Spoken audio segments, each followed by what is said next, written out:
Karanganyar yang bertempat tinggal di Ratulangi nomor 56A Manahan Solo. Ini alamat dalam yang pertama. Alamat rumah dinasnya adalah di rumah dinas Jalan Nangka Timur nomor 1 nomor 4 Semarang. Kemudian jabatan yang terakhir yang beliau emban adalah sebagai Kepala Badan Daerah Provinsi Jawa Tengah mulai tahun 2019 sampai sekarang. Ini cuplikan dari kurikulum vitae beliau, dan pada paparan materi yang kedua akan disampaikan oleh beliau Bapak Dr. Andes Wisnu Zaro MSI. Kepadanya dipersilakan Bapak. Terima kasih Bapak Zubaidi, Dr. Zubaidi selaku moderator. Assalamualaikum warahmatullahi wabarakatuh. Waalaikumsalam. Baik, bisa didengar dengan baik ya Bapak-Bapak. Ya. Yang kami hormati Bapak Dr. Sa'adullah As-Sa'adi, Rektor Universitas Islam NU. Kemudian Bapak Dr. Yai Haji Ahmad Parawi, Direktur Pasca Sarjana Universitas Islam NU Jepara. Kemudian kepada yang kami hormati juga para narasumber, Bapak Syafil Huda, Bapak Dr. Supaat, dan Bapak Profesor Dr. H. Fatah Syukur MA yang terhormat. Bapak Ibu peserta dan juga yang kami hormati Bapak Ibu peserta webinar yang diselenggarakan oleh Pasca Sarjana Universitas Islam NU Jepara yang berbahagia. Bapak Ibu, kemarin terima kasih diberikan kesempatan untuk menyampaikan materi untuk mengisi kegiatan webinar yang diselenggarakan oleh Universitas Islam NU Jepara ini yang rawuh Pak Nasuka. Saya dan mungkin juga tim dari universitas tersebut, dan saya mengucapkan terima kasih dan maaf mungkin materi yang saya bawakan memang konsumsinya itu untuk lebih bagus mungkin untuk yang S1-nya ini, kan S2-nya saya kira saya tidak begitu fokus ke sana gitu. Karena yang saya materi yang akan saya bahas nanti adalah terkait masalah tuntutan kompetensi aparatur sipil negara. Biasanya mahasiswa kelas S2 itu sudah bekerja, dan saya melihat mungkin teman-teman dari guru pemerintah Provinsi Jawa Tengah, guru negeri PNS, guru negeri SMA maupun SMK, ada beberapa yang kuliah di Pasca Sarjana di Universitas Islam NU Jepara ini. Namun saya kira materi saya itu lebih menarik bagi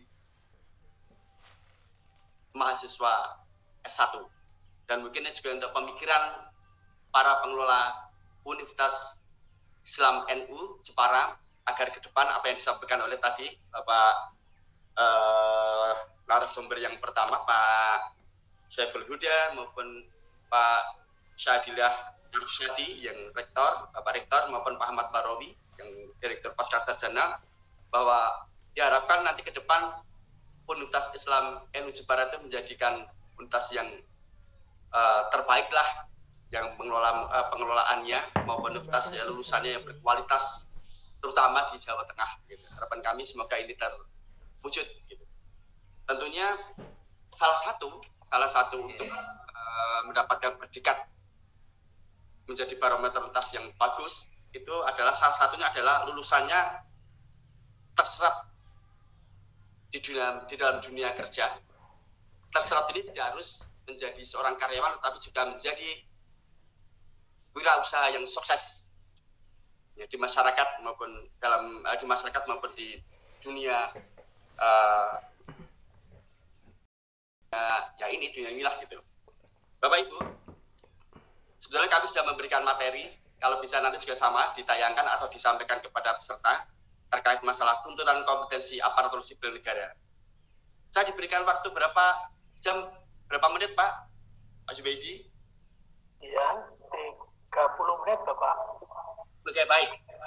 30 menit. Baik, terima kasih. Pertama kali saya menyampaikan mengenai visi dan misi kepegawaian negara di era Undang-Undang Aparatur Sipil Negara saat ini. Jadi, visi kepegawaian negara di era Undang-Undang ASN ini adalah mewujudkan aparatur sipil negara yang memiliki integritas profesional, melayani, dan sejahtera. Tadi disampaikan bahwa karakter itu sangat penting. Disampaikan oleh Pak narasumber Pak Saiful Huda. Jadi saya juga setuju. Di sini bahwa visi pertama adalah integritas. Saya kira sudah banyak sekali definisi mengenai apa itu integritas. Namun karena kami bekerja di dalam dunia birokrasi pemerintahan, sehingga kami lebih mengacu kepada apa yang disampaikan oleh Kementerian PAN dan Reformasi Birokrasi tentang penjelasan integritas. Jadi integritas itu melaksanakan tugas yang dengan jujur, konsisten antara perkataan dan perbuatan, berperilaku terpuji, disiplin, dan penuh dedikasi berdasarkan norma dan etika. Norma dan etika. Tadi disampaikan juga oleh narasumber pertama bahwa norma dan etika ini akan sulit kalau tidak dimiliki atau tidak ditanam secara dasar dengan kekuatan-kekuatan tertentu yang dapat mengubah sikap dan perilaku kita. Dan karena ini Universitas Islam NU itu bagian dari Universitas Islam, dengan mengacu pada karakter-karakter yang berdasarkan tentunya Al-Quran hadis, di mana kita yakini bahwa itu kebenaran dari Allah dan Rasulullah, sehingga karakternya tentunya lebih bagus, seharusnya lebih bagus daripada yang lain lulusannya. Karena pengalaman kami juga kami rasakan, kalau kami katakan saya juga lulusan dari swasta, saya tidak pernah sekolah di negeri, kecuali S2-nya saja. Saya S1 di S di MI, SMP di MTS, dan MTS swasta, madrasah aliyah juga swasta, kemudian universitas juga swasta, baru S2-nya saya di negeri, di Universitas Indonesia. Dan kebetulan juga di yayasan agama, tidak yayasan umum swastanya, Pak. Baik kalau MI jelas agama ya, MTS itu departemen agama, kemudian madrasah aliyah juga departemen agama. Tapi universitasnya juga universitas Islam, bukan universitas umum begitu ya.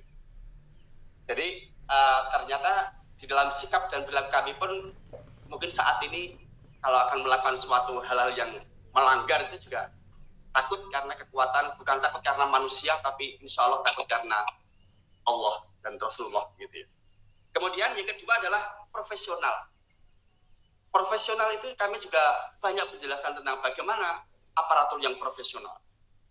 Jadi saya juga mengacu pada Minpat bahwa profesional itu menyelesaikan tugas dengan baik, tuntas, sesuai dengan kompetensi atau keahlian, dan motivasinya kuat untuk mencapai hasil prima melalui kerjasama. Banyak orang yang cerdas, tetapi mereka kurang bagus dalam kerjasama. Sehingga di dalam dunia birokrasi pemerintahan ini, bekerja adalah mencapai tujuan visi misi organisasi, bukan visi pribadi. Sehingga di sini walaupun seorang cerdas apapun juga, kalau kerjasamanya, koordinasinya jelek, juga akan berpengaruh terhadap capaian hasil terakhir atau kinerja hasil yang akan dihasilkan. Jadi cenderung hasilnya kurang baik kalau kerjasamanya tidak baik. Karena salah satu indikasi kompetensi di dalam penentuan pengembangan karir pegawai ASN itu adalah salah satunya adalah masalah kerjasama. Dan saya pikir di dalam dunia kita sebagai universitas yang Islam, itu kerjasama diajarkan mulai dari sejak kita lahir sampai kuliah, sampai kuliah itu diajarin bagaimana kerjasama dalam perilaku kehidupan sehari-hari. Dan saya yakin Dengan demikian tentunya Universitas Islam yang nanti yang ada di Universitas Islam Nahdlatul Ulama Jepara itu juga akan mengekspresikan kerjasama yang lebih baik daripada yang lainnya. Kemudian yang terakhir, melayani dan sejahtera. Tujuan dari PNS atau aparatur sipil negara itu adalah untuk melayani rakyat. Melayani itu harus ikhlas, tulus dari hati. Itu juga sama. Saya harapkan juga Universitas Islam ini juga mengajarkan hal demikian. Karena kita melakukan ibadah itu kan tujuannya untuk ikhlas untuk Allah Ta'ala. Bukan untuk, kalau materi itu mengikuti, tetapi tujuannya adalah ikhlas lillahi ta'ala. Itu yang semoga nanti Universitas Islam NU itu menjadi bagus, lebih unggul daripada yang lain, karena visi kepegawaian negara itu ada di sana, ada di Universitas NU Jepara. Kemudian misi daripada kepegawaian negara itu adalah memindahkan aparatur sipil atau aparatur negara dari zona komfort atau comfort zone, kenyamanan, ke competitive zone. Persaingan, tetapi persaingan yang sehat, bukan tidak persaingan yang tidak sehat, persaingan yang sehat. Karena kita melaksanakan pengelolaan kepegawaian itu berdasarkan sistem merit. Pengelolaan kepegawaian yang berdasarkan sistem merit, sistem merit itu adalah berdasarkan 3. 1, kualifikasi, kompetensi, kinerja. Yang keempat adalah tidak diskriminatif. Tidak diskriminatif itu artinya bahwa semuanya berdasarkan kinerja, kualifikasi, dan kompetensi. Terlepas dari apakah itu difabel, apakah itu laki-laki atau istilah gender, tidak mengenal itu. Semuanya dianggap sama. Apakah agamanya apapun juga sama. Semua diperlakukan sama. Tidak ada yang diistimewakan. Semua aparatur negara adalah istimewa bagi kami. Nah, terkait dengan itu, maka pemerintah Provinsi Jawa Tengah yang melalui Gubernur Jawa Tengah, Bapak Ganjar Pranowo dan Bapak Tati Yasin sebagai wakil, itu memiliki visi Jawa Tengah berdikari dan semakin sejahtera, tetap boten korupsi dan boten ngapusi. Ini menjadi visi beliau. Visi ini mungkin terlalu tinggi, namun saya yakin bisa tercapai. Kalau kita bicara sejahtera, itu tentunya nanti akan dilaksanakan oleh beberapa tugas-tugas ataupun urusan-urusan yang ada di pemerintahan, di pemerintah daerah ini harus dilaksanakan dengan baik. Kemudian sejahtera, kemudian tetap betul korupsi, betul ngapusi, bahwa beliau berjanji bahwa di dalam pengelolaan kepegawaian maupun pengelolaan pemerintahan urusan itu tidak korupsi dan tidak ngapusi.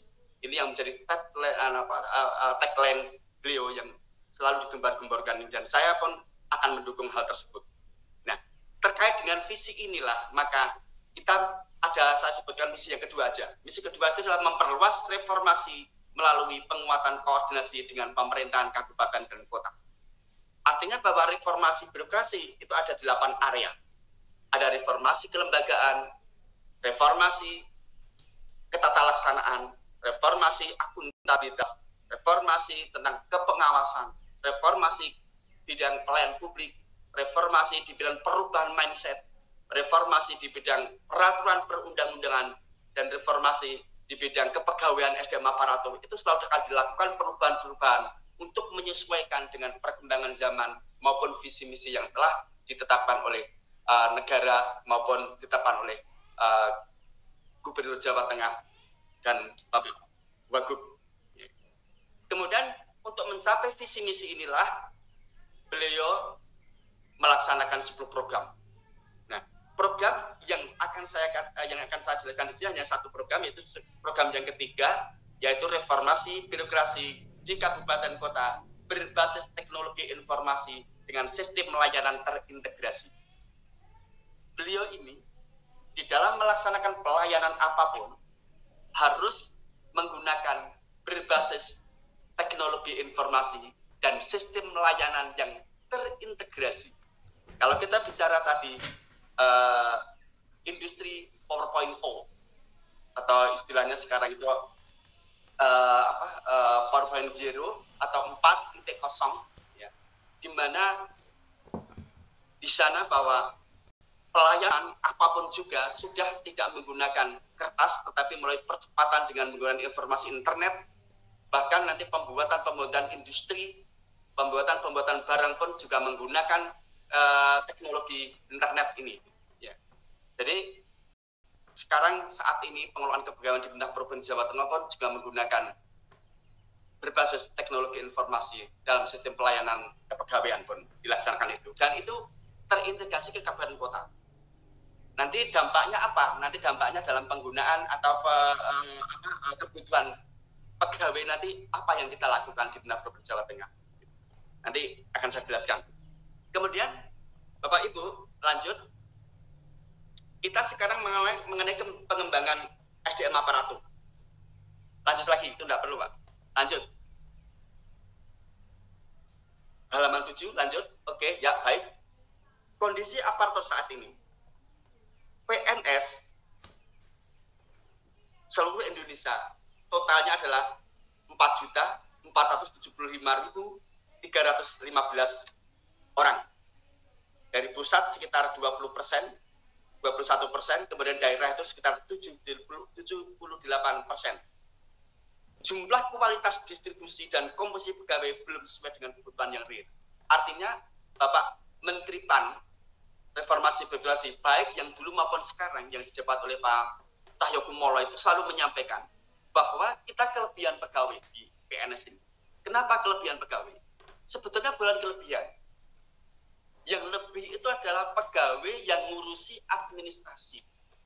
Sedangkan pegawai yang profesional sesuai dengan keahlian teknis itu sangat langka atau sedikit berkurang. Kenapa dulu itu? Kenapa administrasi banyak?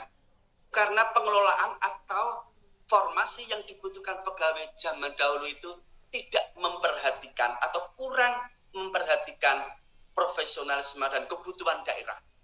Sehingga mohon maaf, ini kan saya kritik juga, banyak universitas itu selalu membuka jurusan-jurusan yang maaf, mungkin saat ini cenderung orang akan memilih jurusan itu karena dianggap lebih ringan, lebih mudah, dan kelulusannya lebih mudah. Tapi bukan berarti saya terus meremehkan, tidak. Artinya faktanya begitu. Seperti jurusan ekonomi manajemen dan hukum, hampir ada itu. Dan saat itu, formasi kebutuhan PNS selalu yang paling banyak itu hukum dan ekonomi. Dan itu cenderung setelah kerja di dunia birokrasi pemerintahan, cenderung menangani administrasi, tidak teknis. Padahal saat ini yang dibutuhkan adalah PNS atau aparatur sipil negara yang memiliki kemampuan teknis dan profesional di bidang teknisnya itu.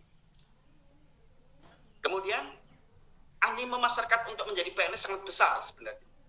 Saya kira ini wajar. Sekarang di Jakarta pun, kalau dulu Jakarta begitu orang-orang Jakarta kota besar tuh menjadi PNS tuh hal yang tabu mungkin ya, karena PNS itu kan maaf mungkin gajinya kecil dan sebagainya. Tapi sekarang faktanya tidak.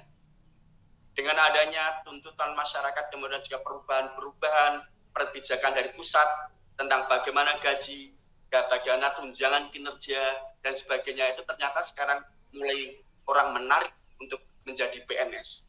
Bahkan di kota-kota besar pun mulai senang menjadi PNS. Nah, animo ini berpengaruh juga terhadap perubahan-perubahan struktur pegawai, reformasi pegawai atau pegawai yang dibutuhkan setiap daerah itu mulai berubah. Tidak seperti dulu lagi. Nanti kami jelaskan juga bagaimana kejadiannya dulu. Kan saya buka dengan gamblang lah gitu. Kemudian penempatan pegawai dalam jabatan tidak berdasarkan kompetensi. Tadi saya sampaikan bahwa formasi atau kebutuhan pegawai ASN, aparatur sipil negara, yang dulu PNS lah gitu. Sekarang ASN istilahnya. ASN, aparatur sipil negara, itu ada dua. Ada PNS dan ada PPPK. PPPK atau PP3K itu adalah pegawai pemerintah melalui perjanjian kerja. namun dia disebut ASN. Ya. Sama dengan PNS, aturannya hanya ada perbedaan tertentu. Nanti pensiunnya juga sama dengan PNS, namun juga perbedaan tertentu ada. Gitu. Perbedaannya tidak akan seperti di sini. Nanti akan memperpanjang waktu. Ya. Jadi penempatan pegawai atau ASN itu tidak berdasarkan kompetensi. Karena banyak yang hanya lulusan ekonomi dan hukum yang menjadi pegawai, sehingga di mana-mana di SKPD atau satuan kerja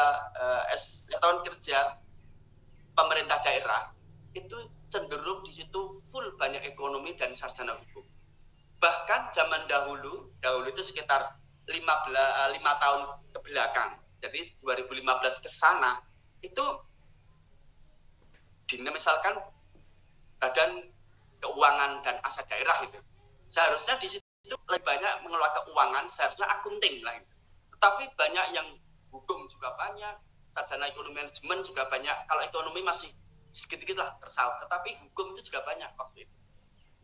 Demikian juga yang ada di ESDM atau energi sumber daya mineral, itu dinas. Tentunya di sana seharusnya lebih banyak ke pertambangan, kemudian ke pertambangan, biologi, geodesi, geografi, gitu. Tapi banyak sarjana ekonomi dan sarjana hukum yang menjadi di sana, yang bekerja, yang mengurusi atau menangani bidang ESDM ini dan yang lain-lainnya. Gitu. Sehingga apa? Kerja mereka itu tidak optimal karena bukan bidangnya, tidak profesional. Gitu. Jadi penempatan yang pegawai yang tidak sesuai, tidak berdasarkan kompetensinya. Kemudian kinerja PNS rendah dan tidak disiplin. Nah karena itu, karena kondisi pekerjaan yang dulu itu adalah tidak sesuai dengan kompetensinya, mereka akhirnya kinerjanya tidak bagus, rendah, dan tidak disiplin. Pekerjaan hanya sifatnya rutin, tidak bisa pengembangan lebih lanjut. Disinilah sehingga kondisi pemerintahan kita itu kalah dengan negara-negara lain karena pengelolanya kurang profesional. Kemudian yang keenam, penghasilan belum adil, tidak layak, tidak sesuai dengan beban kerja yang menjadi tanggung jawab. Saya kira dulu iya, tetapi dulu iya itu karena apa? Ya karena tidak profesional tadi. Seorang menangani sumber daya mineral misalnya, tetapi seharusnya dia lulusan geodesi atau lulusan pertambangan, tetapi dari ekonomi. Bagaimana akan digaji besar? Tentu karena tidak sesuai kompetensi, kinerjanya pun rendah. Tadi juga disebutkan bahwa tidak disiplin. Ya kalau mendapatkan gaji rendah, ya wajar. Kalau menurut saya itu, karena tidak profesional. Nah, aspek manajemen SDM aparatur saat ini yang dilakukan, pertama adalah perencanaan pegawai. Perencanaan pegawai saat ini mulai 3 tahun ke depan, 3 tahun yang lalu sudah mulai ditata dengan baik, bahwa yang dibutuhkan hanyalah sesuai dengan untuk meningkatkan sumber daya daerah yang bisa mengangkat kapasitas sumber daerah dan sesuai dengan visi misi kepala daerah. Sumber daya di Jawa Tengah itu apa? Kalau pertanian, kemudian juga kalau pendidikan kesehatan masih tetap, artinya masih tetap in. Gitu. Tetapi kalau pertanian, kemudian pariwisata, kemudian apa kapal wisata, industri apa, di bidang apa, kalau ada nggak sumber daya mineral yang kaitannya dengan tambang, ada nggak, kita lihat potensi-potensi itu. Baru kita lakukan namanya itu analis beban kerja. Dari masing-masing SKPD melakukan kebutuhannya itu berapa, di bidang apa, visi misi yang dapat mempercepat pencapaian visi misi gubernur itu apa. Gitu. Sekarang ke sana. Jadi kalau Bapak lihat setiap tahun, mulai tahun 2018, kemudian 19, kemarin CPNS kita itu dan ASN kita selalu membutuhkan yang terkait dengan formasi yang teknis, tidak lagi administratif. Artinya bahwa jurusan-jurusan yang administrasi semakin dikurangi, bahkan semakin hilang. Kemudian pengadaan pegawai rekrutmen seleksi, karena kita akan mendapatkan pegawai KPU yang profesional, yang bekerja secara profesional, terutama yang teknis, otomatis pengadaannya harus bersikap adil. Faktanya tadi disampaikan bahwa kita akan mendapatkan pegawai yang berintegritas, profesional, melayani, dan sejahtera. Itulah akhirnya kita menggunakan dengan adanya industri 4.0 atau 4.0 gitu. Akhirnya kita menggunakan teknologi informasi, aplikasi-aplikasi, dan aplikasi ini bersifat adil. Sekarang tidak usah khawatir. Kalau dulu mungkin ya, kalau dulu itu mungkin cenderung kalau dari universitas negeri lebih dipentingkan begitu ya. Tapi Bapak Ibu sekarang lihat, kami di BKD ini selalu melihat ternyata tidak semua, artinya bahwa PNS yang diterima itu tidak semua dari negeri, dan ternyata banyak yang dari swasta, universitas swasta, gitu. Karena apa? Kita menggunakan aplikasi ini, sehingga siapapun orang tidak bisa melakukan intervensi. Bahkan mungkin pernah dengar pada tahun 2015 atau waktu CPNS pertama ya, menggunakan IT dengan menggunakan CAT, itu putranya Pak Presiden pun tidak diterima. Yang tahun 2018 putra Sekda Pemerintah Provinsi Jawa Tengah juga gagal untuk menjadi CPNS. Ini membuktikan bahwa sistem ini sistem yang bersifat adil. Gitu. Kemudian penyusunan pola karir pegawai. Pola karir pegawai juga kita akan susun sesuai dengan keprofesional dia. Artinya bahwa tidak mungkin orang yang sarjana pertanian akan dialihkan ke sarjana, misalkan ke menangani bidang mineral misalnya, atau pertambangan, tidak mungkin. Mereka akan tetap berpola karir penanganan di bidang pertanian sampai puncak karirnya begitu. Dan pendiklakatannya pun, pengembangan pola karirnya pun juga akan mengikuti formasi pertama. Kalau dia pertanian, ditempatkan di pertanian, maka dia akan menjadi ahli pertanian. Kemudian pengelolaan kinerja pegawai pun kita juga menggunakan sekarang menggunakan IT. Dulu cenderung pegawai negeri sipil itu dinilai dengan manual. Kalau manual itu cenderung subjektivitas yang menilai sangat tinggi. Terutama pimpinan-pimpinan itu kalau misalnya melihat wajah yang cantik atau yang ganteng dan sebagainya itu kasihan untuk menilai jelek. Tapi sekarang tidak, gitu. Menggunakan IT yang dinilai tidak hanya atasan, tetapi sampai bawahan, teman menilai. Dan yang menilai minimal 3 orang, maksimal 5 orang, dan rata-rata dinilai oleh 5 orang. Jadi sekarang lebih ketat, dan itu sistemnya menggunakan aplikasi. Aplikasi ini tidak face to face, tetapi bisa menilai temannya atau atasannya pada malam jam 1 malam boleh, jam 2 pagi silahkan, pada waktu beliau misalkan lagi tugas di luar negeri menilai temannya boleh, dan temannya tidak tahu. Kalau siapa yang menilai saya tidak tahu, karena menggunakan aplikasi. Kemudian pengembangan kualitas pegawai pun kita lakukan dengan sistem-sistem yang mengarah ke profesionalitas. Kemudian penegakan disiplin pun kita lakukan dengan tidak memandang bulu. Tadi saya sampaikan bahwa kami di BKD ini selalu menyampaikan bahwa kita tidak mengistimewakan satu orang PNS. Bagi kami tidak akan mengistimewakan misalkan pejabat yang kepala SKPD itu diistimewakan. Tidak. Nanti saya contohkan, misalkan ada contoh. Saat ini ada pejabat kepala SKPD yang dokter tetapi tidak izin belajar. Dokternya sampai sekarang, beliau lulus tahun 2014. Sampai sekarang mengajukan tolak oleh BKN. Karena apa? Tidak izin belajar.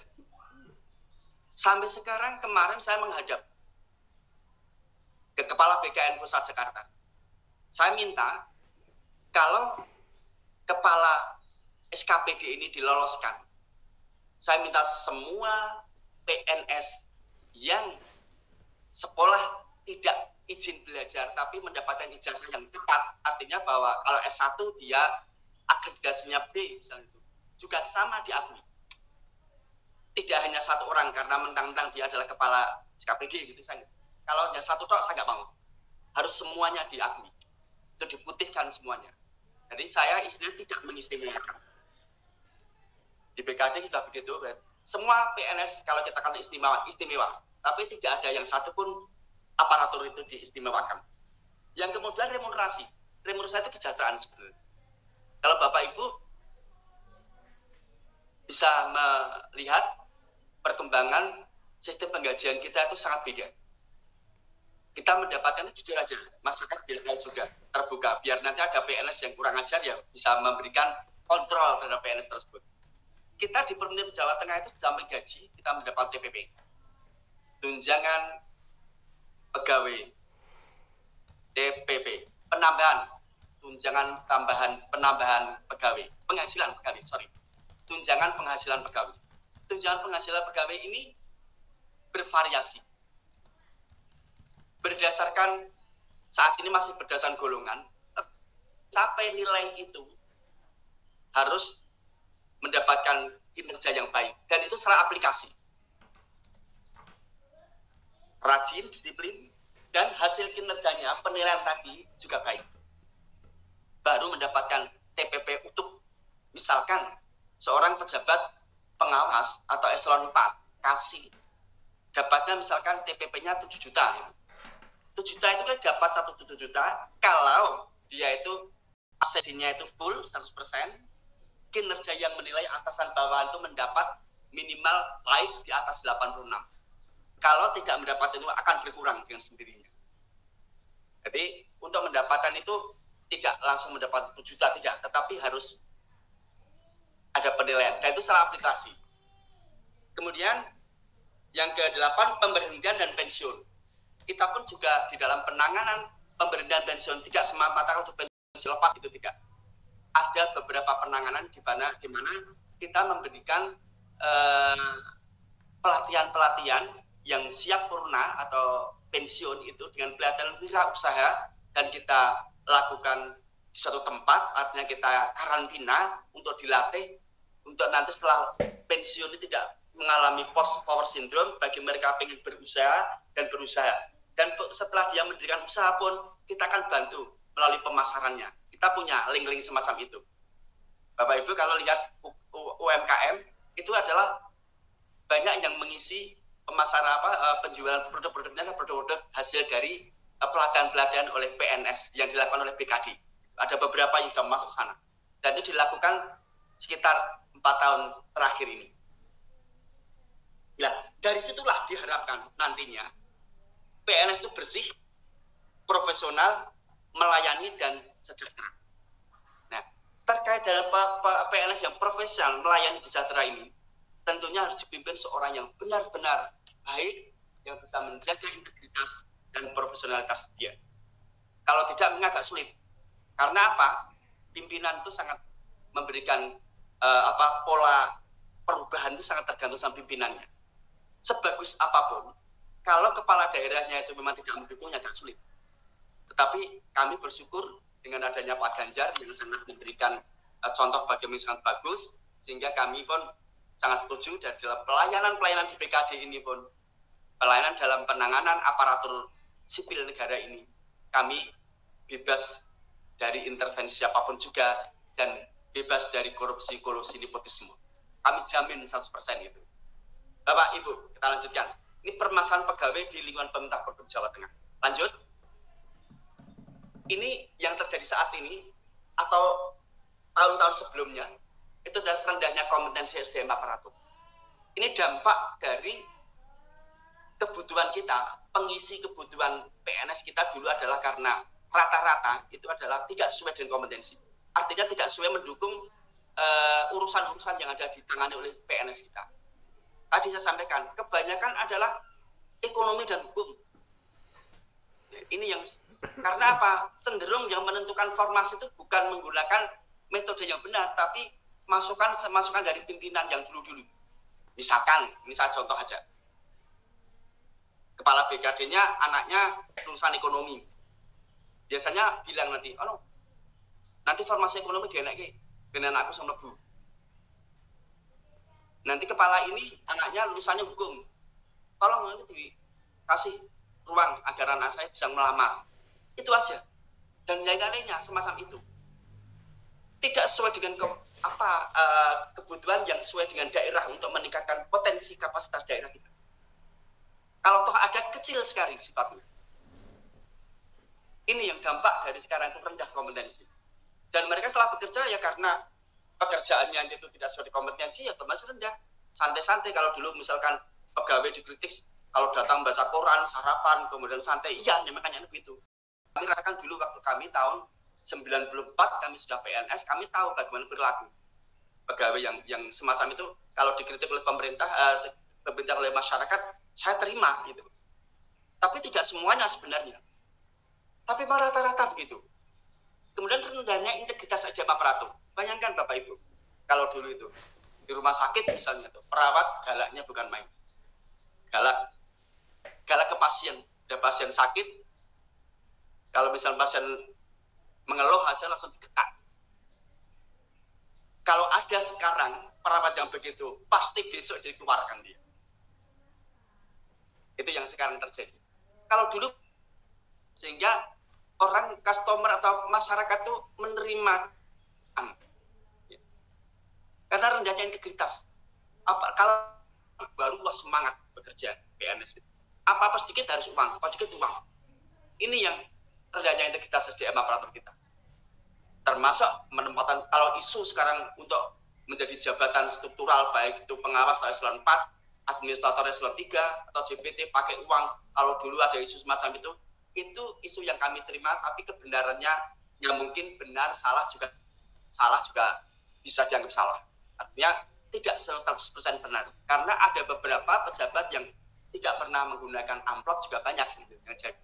Tetapi kalau ada, ya ada. Jadi persepsi itu dulu tidak diterima 100% salah, tapi benar. Tapi yang jelas karena integritas SDM kita itu buruk, kurang baik, rendah. Kemudian sikap sektoral, perilaku sektoral SDM itu sangat nyata. Kalau dulu-dulu itu antar satu seksi di bidang yang sama, itu sering nengan, sering jotaan dan sebagainya itu bisa. Waktu kita rapat bukan menyelesaikan permasalahan, tapi padu diri-diri. Itu kondisi zaman dahulu. Sehingga ya itulah kondisinya. Karena apa? Mereka merasa berharga. Misalkan di bidang yang bagian pajak atau bagian yang kalau saat ini samsat lah, itu samsat itu PNS yang menarik pajak motor dan sebagainya itu dianggap merasa saya kan yang mendapatkan uang, sehingga sikap dan perilakunya itu kalau misalkan pada rapat dia merasa saya adalah orang yang mencarikan uang, sehingga merasa hebat dan sebagainya, sehingga perlu dilayani lebih istimewa daripada yang lain. Itu dulu ya, dulu karena merasa. Tapi sebenarnya kan itu kan tidak. Semua itu sesuai dengan bidang tugas masing-masing. Itu dampak dari pengelolaan awal, pengelolaan pegawai, formasi yang dibutuhkan pegawai tidak benar, sampai pengembangannya tidak benar, akhirnya dampaknya semacam itu. Kemudian kurangnya budaya kerja dalam merasa memiliki tanggung jawab kemajuan daerah. Bayangkan, kalau tidak ada perasaan rasa kemajuan daerah itu untuk maju, untuk bersaing agar kita lebih baik dengan provinsi lain, lebih baik dengan daerah yang lain. Kalau ASN pengelola urusan pemerintah bersikap demikian, bersikap semaunya, tidak memiliki self belonging ke daerah secara tinggi, jangan harap kita akan bersaing dengan daerah lain. Ya inilah karena mereka zona comfort, zona nyaman. Wis ngene aku sentuh duit, gantung gaji, ngopo tidak kerja yang lebih baik lagi. Ini pegawai-pegawai zaman dahulu. Cenderung demikian. Tidak semuanya loh Pak, ini. Tidak katakan semuanya. Tapi cenderung rata-rata demikian. Bekerja dengan santai, membaca koran pagi, sarapan, ngobrol, ngerokok, sini semari, toh sudah dapat gaji, nggak dikeluarkan. Kemudian kalau sakit dikit izin, punya gawe izin, kemudian nanti tangganya mantu izin, kemudian bapaknya alasan ke kampung izin lagi, dan sebagainya. Itu biasa dulu. Ya. Jadi semaunya.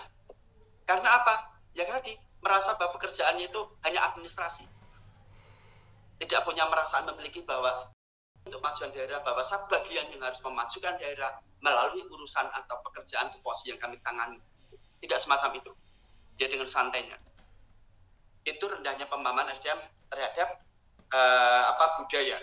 rasa memiliki dan kemajuan daerah. Kemudian yang selanjutnya rendahnya pemahaman SDM terhadap peraturan kepegawaian. Kita itu PNS dulu itu kalau ada aturan baru yang lebih baik lagi pasti mengeluh dulu. Kita sama, kalau ada aturan yang baru, yang tentunya aturan itu akan mengatur sikap dan perilaku yang lebih baik disesuaikan dengan perkembangan zaman, pasti mengeluh. Karena apa? Zona komfort, nyaman dengan pekerjaan yang selama ini dilakukan, yang santai, ya, yang santai, kemudian santai pun dapat gaji, tidak ada hukuman disiplin dan sebagainya tadi. Ya. Kemudian minimnya kader-kader potensial untuk mengisi suksesi jabatan. Yang terakhir ini, kita kalau ingin menempatkan orang untuk menangani bidang-bidang tertentu, akhirnya struktural kepala, pengawas, atau eselon 4, administrator, eselon 3, maupun JPT menangani ini. Saat ini kami rasakan memang ada kesulitan. Karena apa? Yang potensial itu kecil sekali. Biasanya yang teknis, iya. Kalau pertanian sekarang sudah ada sarjana pertanian, jarang sekali kalau Bapak Ibu masuk ke dinas pertanian di provinsi itu tidak, yang lulusannya itu tidak pertanian itu jarang ditemukan. Rata-rata sebagian besar saya bisa mengatakan bahwa 95% sarjana pertanian. Gitu. Yang 5% itu sarjana non pertanian, tetapi dia menangani bidang non pertanian, hanya pendukung pertanian. Misalkan kepegawaian, misalkan keuangan, misalkan program, itu rata-rata memang non teknis. Tetapi kalau yang lain teknis semua, termasuk misalnya ESDM, ya RMSD energi, sumber daya mineral, ini juga sekarang mulai ditata bahwa pekerjaan yang teknis harus lulusan yang teknis. Artinya formalnya ijazah formal teknis, mulai dari pertambangan, geologi, geodesi dan sebagainya. Yang non teknis hanya menangani bidang-bidang yang tidak teknis. Seperti tadi saya sampaikan kepegawaian, program dan keuangan. Nah, Bapak Ibu, ya, pegawai ASN itu adalah WNI yang memenuhi syarat untuk diangkat sebagai ASN secara tetap oleh PPK Pejabat Pembinaan Kepegawaian untuk menduduki jabatan pemerintahan. Tadi saya sampaikan bahwa ASN, aparatur sipil negara, itu ada dua, PNS dan PPK. Kalau PNS adalah WNI yang memenuhi syarat tertentu diangkat sebagai pegawai ASN secara tetap oleh PPK Pejabat Pembinaan Kepegawaian, bisa gubernur kalau provinsi, kabupaten bisa bupatinya, kalau wali kota bisa kota, ya, untuk menduduki jabatan pemerintahan. Sedang PPPK, pejabat pegawai pemerintah melalui perjanjian kerja, itu adalah WNI yang memenuhi syarat tertentu diangkat berdasarkan perjanjian kerja untuk jangka waktu tertentu dalam rangka melaksanakan tugas pemerintahan. PPPK ini, misalkan yang S2, maaf yang pasca sarjana ini misalkan belum dapat pekerjaan, pengen bekerja sebagai ASN. Tapi umurnya kok saya masih sudah 45 tahun, Pak. Boleh nggak? Boleh. Melalui apa? PPPK. Syaratnya apa? Nanti ada syaratnya. Tentunya sesuai dengan formasi. Tapi ini fungsional. Tidak lagi pelaksana. Biasanya kita membutuhkan guru, kesehatan, nanti kita butuhkan semacam itu. Karena pegawai ke depan itu adalah lebih banyak PPPK-nya daripada PNS. Formasi atau bobot yang ditetapkan oleh Menpan mulai tahun 2021 itu PNS yang dikurangi, PPPK-nya itu ditambah. Sehingga nanti perimbangannya adalah 70% pegawai birokrasi pemerintah adalah PPPK, yang 30% hanya PNS. Ini dari Menpan. Gitu. Kenapa itu terjadi? Untuk profesionalitasnya.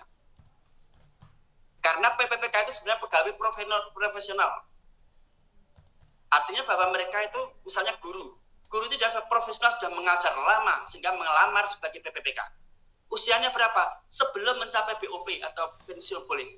Kalau dia melamar madya, umur 59 boleh menjadi guru. Guru matematika, sehingga hanya setahun menjadi ASN, satu pensiun, karena 60 tahun.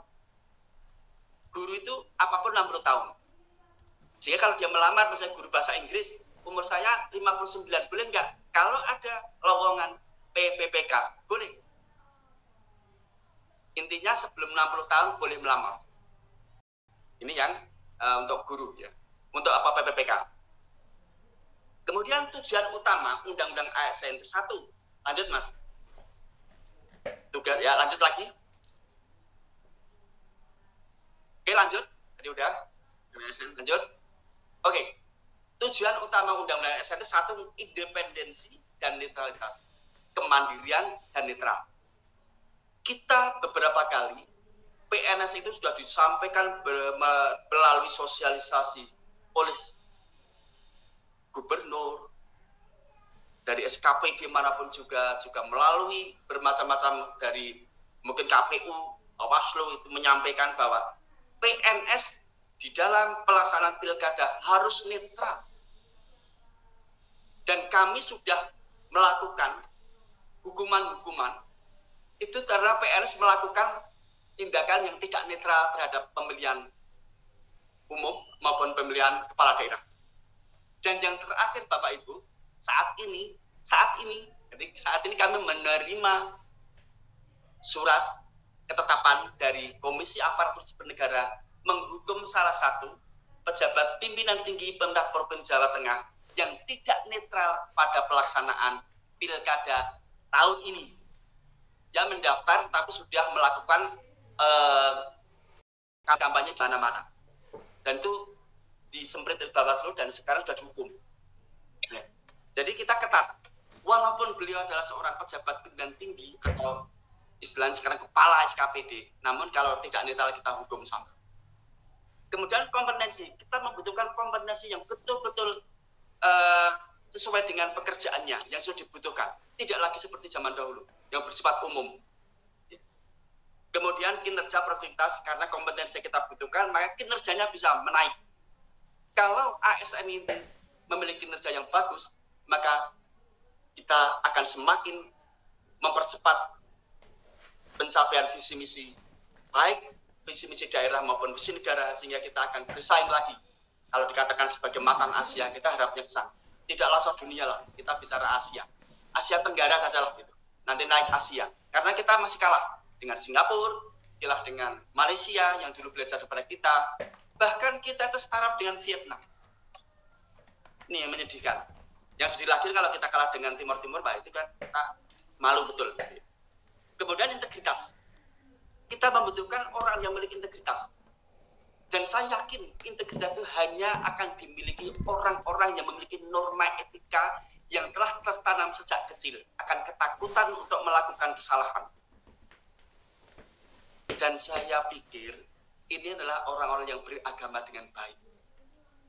Saya mengharapkan sekali pengelola universitas ini benar-benar membentuk lulusan baik S1 maupun S2 adalah orang yang memiliki integritas.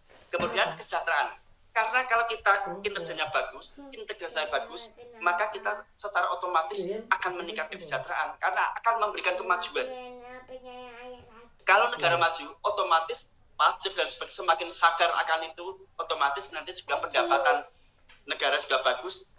Sehingga dengan demikian maka kesejahteraan juga akan meningkat. Tentunya kita harus memberikan kualitas pelayanan yang baik kepada masyarakat. Kemudian pengawasan dan akuntabilitas harus kita jaga dengan bagus. Pengawasan itu harus dilakukan dengan benar-benar tidak memandang siapa dia. Artinya bahwa tidak harus adil, bijaksana. Adil di sini itu adalah tidak diskriminatif. Siapapun yang salah harus kita hukum. Siapapun yang benar, kita angkat kebenarannya. Siapa berkinerja tinggi harus mendapatkan kesejahteraan lebih tinggi. Siapa yang kinerjanya rendah harus mendapatkan kesejahteraan yang rendah juga. Nah, Bapak Ibu, lanjut. Dari manajemen ASN itu meliputi satu. Jadi di dalam undang-undang ASN ada manajemen ASN itu meliputi satu. Penyusunan dan penempatan kebutuhan harus tepat. Kita dalam menyusun kebutuhan pegawai dan menetapkan itu berdasarkan alasan beban kerja. dan tidak main-main kalau di Provinsi Jawa Tengah. Bisa dicek pada saat pendaftaran tahun 2019-18, itulah salah satunya. Dan itu saya kira masyarakat juga bisa melihat yang dibutuhkan di Jawa Tengah itu tepat atau tidak. Nanti kita buka sedikit kebutuhan yang tahun 18 dan 19 dalam slide selanjutnya nanti. Kemudian pengadaan, dalam pengadaan harus bersifat tidak diskriminatif. Tentunya tidak diskriminatif itu adalah menggunakan aplikasi-aplikasi atau menggunakan teknologi informasi, memanfaatkannya, dimanfaatkan. Dan ini sudah terbukti. Kemudian pengembangan KR, pangkat dan jabatan harus berdasarkan kompetensi. Pengembangan KR harus diarahkan ke profesionalitas. Pola karir sama, diarahkan ke profesionalitas. Promosi KW itu juga harus melihat kompetensinya dan profesionalitasnya. Memindah orang itu juga tidak mudah sekarang. Harus melihat kompetensinya, harus melihat kebutuhannya. Tidak setiap orang harus pindah. Bahkan saya berkali-kali kemarin, ya, misalkan ada dokter yang ditugaskan di Jepara, di Klet, di rumah sakit Klet. Ada dokter, di mana di sana dokter spesialis yang merasa tidak nyaman, mungkin karena spesialis kerjanya di Klet, maaf agak desa begitu. Saya sering ke sana, Bapak Ibu, saya sering ke Klet, sehingga dia minta pindah. Pindahnya pasti senangnya di Muarti di Surakarta, karena di Muarti itu rumah sakitnya internasional, sehingga otomatis jaminan medisnya atau kesejahteraannya tinggi. Sedangkan di Klet ya di bawah. Saya kira untuk rumah sakit Klet lah yang ya agak bawah lah gitu, agak kesejahteraannya. Dia minta pindah karena beliau punya link baik di Dewan maupun di Dewan Provinsi, di pusat maupun melewati link-link tertentu, meminta kami untuk memindah dia, tapi saya tidak mau. Alasan saya apa? Karena di Klet ini membutuhkan spesialis itu. Kalau spesialis tersebut dipindah ke Muarti atau ke rumah sakit lain di kota, maka rumah sakit Klet tipenya, akreditasinya akan turun sehingga tidak lagi menjadi rumah sakit provinsi, tapi lebih menjadi rumah sakit daerah di sana. Karena kelasnya akan turun. Kalau kelas D itu kan rumah sakit kabupaten kota. Kita jelaskan, akhirnya saya tetap, walaupun bagaimanapun, walaupun yang menyampaikan adalah Pak dari Dewan pun, saya akan menjawab sama. Karena bagi kami, kepentingan masyarakat, kepentingan daerah harus lebih diutamakan. Artinya, di sana kan membutuhkan, masyarakat Jepara, terus yang di Klet itu membutuhkan dokter itu. Kalau dokter itu dipindah, siapa lagi yang kalau nanti operasi itu siapa yang akan melakukan? Kemudian ini salah satu mutasi. Mutasi pun tidak main, setiap mutasi kita terima itu enggak. Kita melihat betul kebutuhan di sana itu apa. Kalau kebutuhan itu sudah tercukupi, kelebihan kita baru bisa diterima mutasinya. Kalau enggak bisa. Kemudian penilaian kinerja. Tadi saya sampaikan, penilaian kinerja selama ini subjektif sekali. Atasan menilai kalau dia cantik dan sebagainya, kemudian karena mesaik, karena Pak pejabat akan dinilai tinggi. Sekarang tidak lagi. Kita menggunakan aplikasi. Penilaian pun tidak dari atasan saja.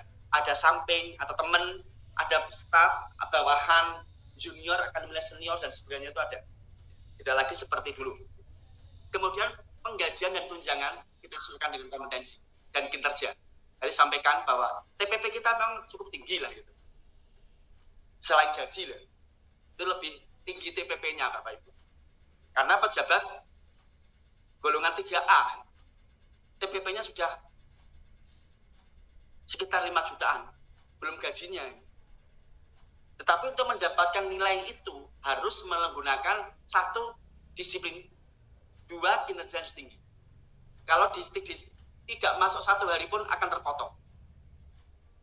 Sehingga sekarang akan cuti itu sudah sulit. Cuti itu hanya sekarang nggak bisa. Cuti itu sekarang masuk cuti 12 hari. Kalau saya cuti pindah 1 hari, maka dimasukkan cuti tahunan. Dan diberi kesempatan 12 hari tahunan itu. Jadi kalau sudah cuti sudah 12 hari dalam 1 tahun, sudah nggak bisa. Misalnya kalau mau umroh, misalnya dilarang, nggak bisa. Walaupun itu ibadah sebenarnya. Tapi kalau niat umroh, maka jangan pernah cuti. nanti baru cuti dipakai umroh. Kemudian penghargaan pun kita berdasarkan kompetensi. Kemudian disiplin, tidak lagi memandang bulu, artinya siapapun yang salah kita tegak tegas. Setiap 2 bulan sekali kami melakukan sidang disiplin terhadap PNS. Dan sidang disiplin itu yang paling banyak bermasalah adalah guru. Kami juga menyampaikan yang mungkin yang sekarang kuliah di pasca sarjana guru, sama mohon hati-hati. Ya. Dan anehnya, disiplin ini yang melanggar kebijakan guru dan itu maaf ya perselingkuhan yang paling besar. Mohon maaf ini saya sampaikan. Kemarin itu ada 12 yang kita sidang. Dari 12 ini yang 8 adalah perselingkuhan dan dilaksanakan oleh guru. Yang non guru hanya 2. Dengan demikian berarti 8 itu 6 adalah guru, yang 2 itu adalah bukan. Jadi saya heran ini. Ada apa ini guru ini? Apa karena TPP-nya ditambah itu ya? Sampai Pak Gub gini, jadi kok guru-guru itu dulu melakukan ini perselingkuhan gitu. Apa karena TPP ditambah itu ya? Dan semoga enggak lah. Semoga karena bukan karena TPP. Saya juga kasihan karena TPP-nya sudah tambahan biar nanti enggak ditarik lagi lah. Saya juga memberi semangat pada Bapak Guru dan Ibu Guru yang di daerah-daerah agar dia lebih semangat dengan TPP tersebut. Kemudian isi pemberhentian juga jelas, jaminan pensiun, hari tua, kemudian juga perlindungan. Jadi kalau kita ada pegawai-pegawai kita yang masuk ke ranah hukum, itu kita bantu. Kalau dia minta bantuan kepada pemerintah provinsi melalui biro hukum. Baik, Bapak Ibu, kita lanjutkan aja, lanjut. Ini waktunya sudah lanjut, Mas. Lanjut ke halaman. Halo Pak Wisnu, mohon maaf. Ya. Waktunya sudah mepet. Oke itu ya. 5 menit kan ya. Iya. Saya mohon maaf ya. Iya. Akan sampaikan di kebijakan pengembangan pegawai. Kebijakan pengembangan lanjut. Itu lanjut. Oke, stop itu. Nah, Bapak Ibu, ini terkait masalah kebijakan pengembangan pegawai, khususnya yang pendidikan formal, izin belajar, tugas belajar, pendidikan pelatihan dan non diklat. Artinya bahwa di pemerintah Provinsi Jawa Tengah itu aparatur sipil negara itu akan dikembangkan kompetensinya melalui satu adalah pendidikan tugas belajar. Kalau dulu itu tugas belajar itu kalau nggak dekat dengan pimpinan sulit, Pak. Tapi sekarang tidak. Kami rubah, kami akan melihat apakah S3 itu bagi untuk sekarang kebutuhan yang untuk S3 dibiayai oleh pemerintah itu yang paling dibutuhkan siapa? Saya katakan bahwa bidang kesehatan dan bidang pendidikanlah yang membutuhkan itu. Sehingga Bapak Ibu bisa ngecek teman-temannya berapa guru sekarang yang sudah kita kelas di sekolah S3 maupun dokter atau bidang kesehatan yang teknis lah kita beri kesempatan untuk S3. Guru kesehatan dan teknis kayak kelautan, pertanian, kehutanan kita beri kesempatan. Yang administrasi tidak. Jadi kalau Bapak Ibu nanti mendirikan S3 di universitas di Islam Jepara ini, sebaiknya kalau S3-nya kalau ingin dimasuki kita, S3 yang teknis. IT, itu bagus. Nanti IT, saya terima kasih kemarin dari Pak Nasuka katanya IT di sana ada. Saya jamin IT nanti formasinya PNS paling banyak. Oke. Pendidikan pelatihan, itu di kelas jabatan, ada beberapa, saya nggak nih, formal aja lah, izin belajar, segala izin belajar. Namun yang tugas belajar itu dibiayai pemerintah, otomatis tesnya agak sulit juga. Mereka harus secara kalkulatif, bagus. Ya. Kemudian untuk izin belajar, izin belajar ini kami memang batas sangat ketat. Pertama, izin belajar itu untuk S2 itu harus terakreditasi B. Dan saya kemarin waktu saya bicarakan dengan Pak Nasuka di sana untuk yang manajemen pendidikan sudah B. Untuk S3 boleh C. Ya. Namun untuk yang izin belajar ini satu harus sesuai dengan bidangnya, artinya keteknisannya. Kalau guru matematika harus menjadi S2-nya ya fisika MIPA. Kalau toh beda, itu harus diizinnya itu harus dikoordinasikan dengan BKD dulu. Kemarin memang ada permasalahan di teman-teman di Universitas NO yang Islam NO Jepara yang kuliah S2, terutama yang di manajemen pendidikan, karena di sana judulnya manajemen pendidikan Islam. Nah, saya sekarang tidak mempermasalahkan masalah programnya manajemen pendidikan Islam, nggak masalah. Tetapi mohon yang kurikulumnya dirubah, bukan dirubah total enggak. Saya setuju, clear. Tetapi yang kurikulum terkait masalah misalkan manajemen pendidikan, materi itu, kata Islamnya tidak perlu ditampilkan. Karena saya yakin Bapak dokter yang pengajarnya tidak ada buku mengenai manajemen pendidikan Islam, pasti enggak. Menggunakan mesti referensinya itu juga manajemen pendidikan, pasti enggak mungkin ada kata Islamnya. Saya yakin enggak. Misalkan perilaku organisasi, tidak ada perilaku organisasi, buku perilaku organisasi Islam saya belum menemukan, Pak. Cukup perilaku organisasi gitu aja, yang organisasi itu.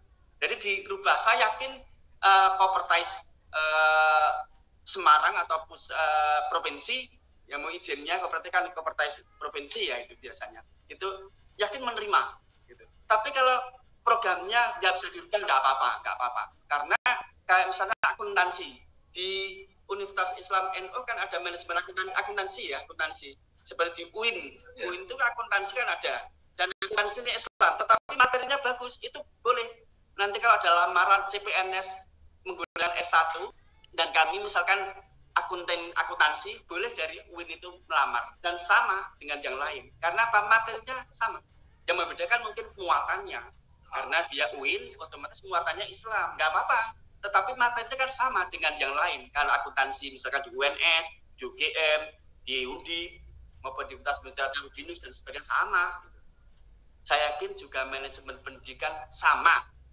Cuma yang membedakan itu materi muatannya. Kalau materi muatannya silahkan menambah tafsir, akhlak, akidah atau macam-macam silahkan, tidak ada masalah. Tetapi materi kurikulum dasarnya itu yang harus, yang teknisnya itu harus sama dengan yang lainnya. Kalau nanti memadukan bagaimana pendidikan Islam, cara manajemennya akan itu kreativitas dari mahasiswanya. Ini harapan kami itu. Jadi nanti mohon kemarin mohon maaf.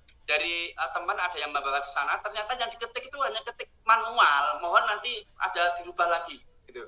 Karena itu kan saya bawa ke BKN agar jelas, atau nanti Pak Nasuka bisa menemui kami lagi ya, nanti kami atur kembali perubahan itu. Karena kemarin saya dilapori oleh staf kami yang menangani itu, kok Pak Wisnu kayak gini, katanya Pak Wisnu kan kok katanya enggak gitu, yang sama kayak gitu, ini agak salah itu. Jadi nanti mohon ke sana lagi. Pokoknya untuk yang Universitas Jepara ini akan saya bedakan, tetapi dengan cara mengikuti acara kami. Jadi biar nanti lolos di BKN-nya.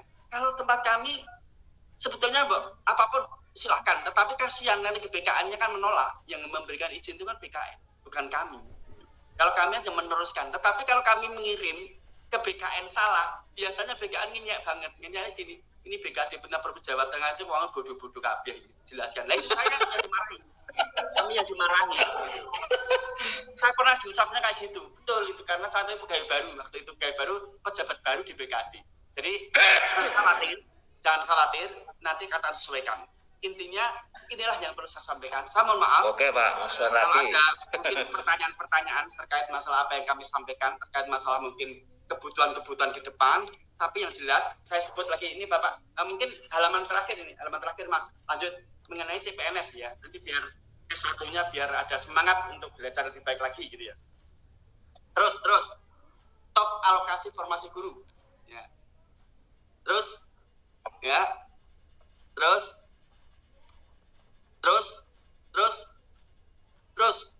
jauh, Mas, ya, terus.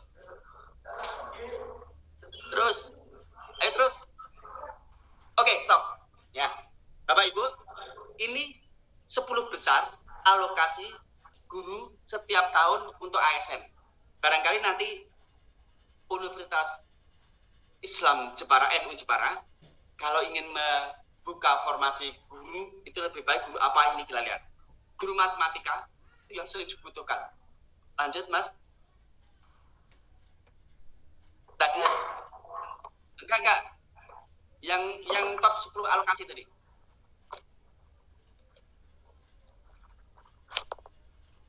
Sebelumnya Mas, sebelumnya. Yang tadi. Terus sebelumnya. Sebelumnya. Plek. Yuk terus.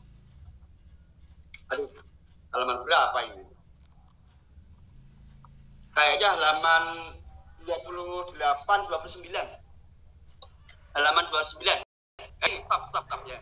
Ya. Yang lagi Mas. Sebelumnya, yang guru sebelumnya. Terus lagi.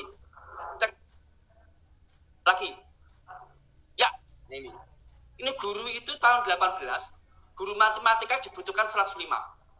Guru bimbingan konseling 76. Guru bahasa Indonesia 71. Guru